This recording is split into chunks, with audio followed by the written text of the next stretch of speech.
So harmony with God's laws. All of his laws are for our health, our welfare. And when you understand this design law and you move toward them, you get more and more liberty, more and more freedom. Monday's lesson, and this is where we're going to get to your question in Monday's lesson. Let's get to it. First paragraph, it's easy to feel homesick for Eden. It's talking about Eden in the earth. I'm not even going to read the paragraph. What did Adam and Eve do in Eden before sin? Why did Adam and Eve have work to do? Why? In a perfect sinless world, why did they have work? Develop character, something to do. This is out of Our High Calling, page 223. The Creator knew that Adam could not be happy without employment. Do you think he had to file with the Equal Opportunity Employment Agency? Without employment. The beauty of the garden delighted him. But this was not enough. He must have labor to call into exercise the wonderful organs of his body, his abilities, in other words. Had happiness consisted in doing nothing, man in the state of holy innocence would have been left unemployed. But he who created man knew what would be for his happiness, and no sooner had he created him than he gave him his appointed work. The promise of future glory and the decree that man must toil for his daily bread came from the same throne. Adam needed work in a sinless world. If he did, and he did, is work important for human beings today? And I'm not focusing on making money. I'm focusing on constructive activity. That's what I'm focusing on. Engaging in something constructive and meaningful.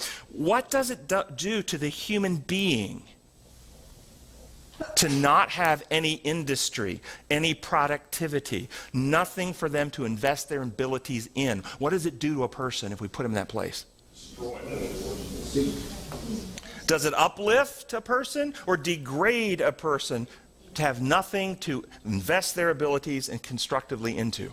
So here's out of Our High Calling 223. Industry is a blessing to youth. A life of idleness is to be shunned by a young man as a vice. However humble the occupation may be, if honorable, if the humble duties are done faithfully, he will not lose his reward. Industry is essential to health. If habits of industry were encouraged, a door would be closed against 1,000 temptations. Those who lounge away their days having no aim or object in life, are troubled and dejected, and tempted to seek amusement in forbidden indulgences which enervate the system and tax the physical powers tenfold more than the most taxing labor. Indolence destroys more than hard labor. Many die because they have not the ability or inclination to set themselves to work. Quote, nothing to do, unquote, has killed its thousands. If youth will preserve habits of virtue and strict purity and observe the laws God has established in their being, pause. What kind of laws are established in your being? What kind of laws would those be? Design laws. Design laws. If we observe those, they may preserve their lives, although required to perform severe labor during their lifetime. Long life is the heritage of diligence. Some young men think if they could spend life in doing nothing, they would be supremely happy. They cultivate a hatred of useful labor. They envy the sons of pleasure who devote their lives to amusement and gaiety. Unhappiness and heartache are the result of such thoughts and conduct. Nothing to do has sunk many a young man in perdition. Well-regulated labor is essential for the success of every youth. God could not have inflicted a greater curse upon men and women than to doom them to live a life of inaction.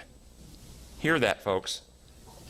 Idleness will destroy soul and body. The heart, the moral character, and physical energies are enfeebled. The intellect suffers, and the heart is open to temptation as an open avenue to sink into every vice.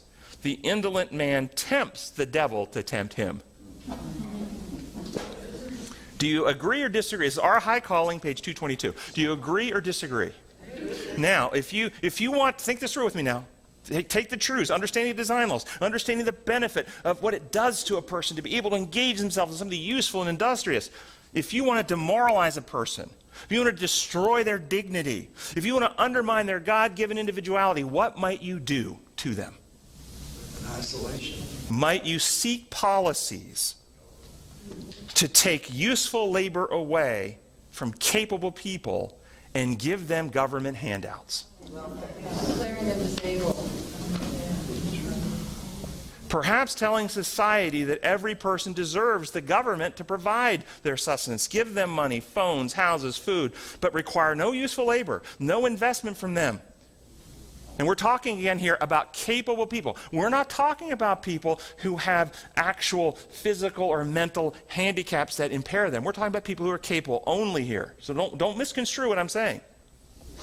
And what if this was framed as an act of righteousness, as an act of love, as an act of selfishness? It was suggested that we don't give to people who are capable of useful work free things, that we're either cruel, selfish, unloving, or racist.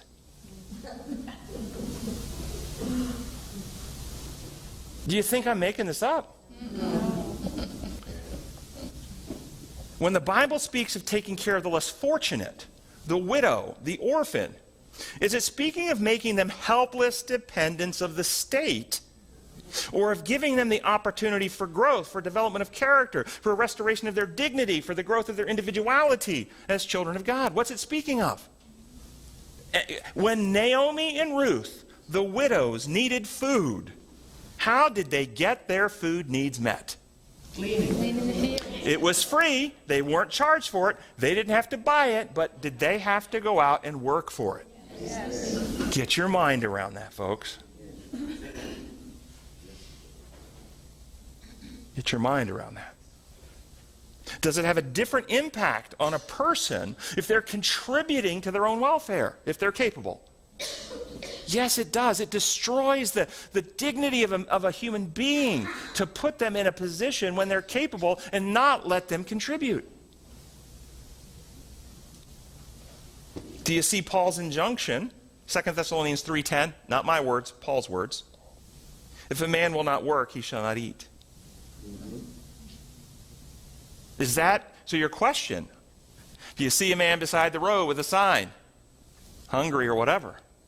Now, I've had several friends who work as contractors. They have their own contracting company. And when they see those signs, we'll work for food.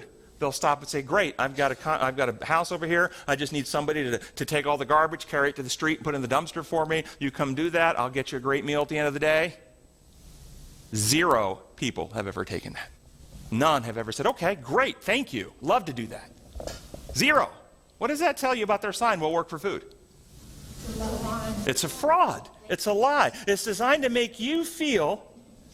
Now, there's been some exposés done by some investigative reporters that looked at some individuals, and some individuals make several $100,000 a year doing this. And what happens is they have their raggedy old clothes, often with military-looking stuff, like they might be a veteran, and they've got that. But when they walk off the street, they go get in their Cadillac and drive home to a $300,000 home.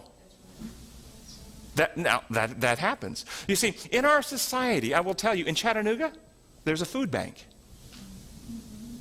There are multiple resources that people in genuine need can go to and get stuff. So if somebody's out there on the street doing that with a sign at certain key places where, you have to use your judgment. But I'm open and I agree, the Holy Spirit. If the Holy Spirit moves on your heart and convicts you to give something, the Holy Spirit knows what's going on in that person. Do it.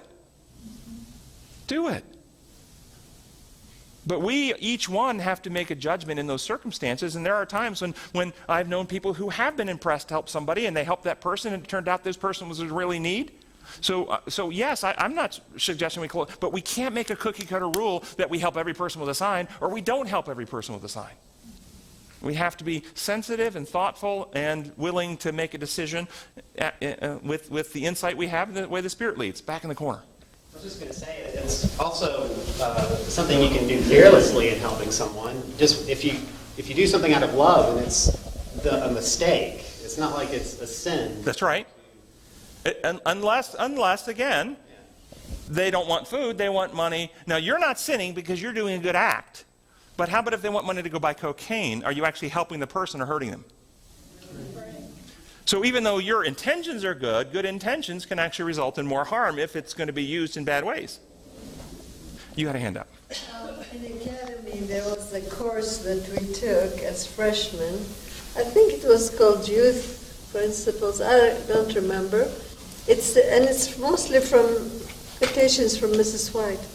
She said, you cannot help all the poor, but you can help one. Okay? So, I mean, that has helped me so much throughout the years. And that's a, You feel guilty, okay, how many am I going to help, who, and all.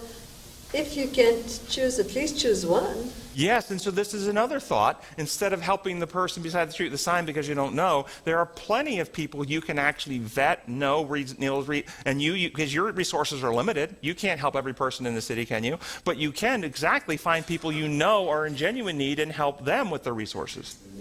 Yeah, that's really, really well. I know some people also, I think the food bank and some other places have these little coupons that you can give to people in need where they can go get a meal. I've also seen people stop and say, hey, let's go over here to the restaurant and I'll pay for your meal. You can have a meal. Most of the time they don't take it. So there are lots of ways to do that. So Tuesday's lesson, let's get into something more controversial.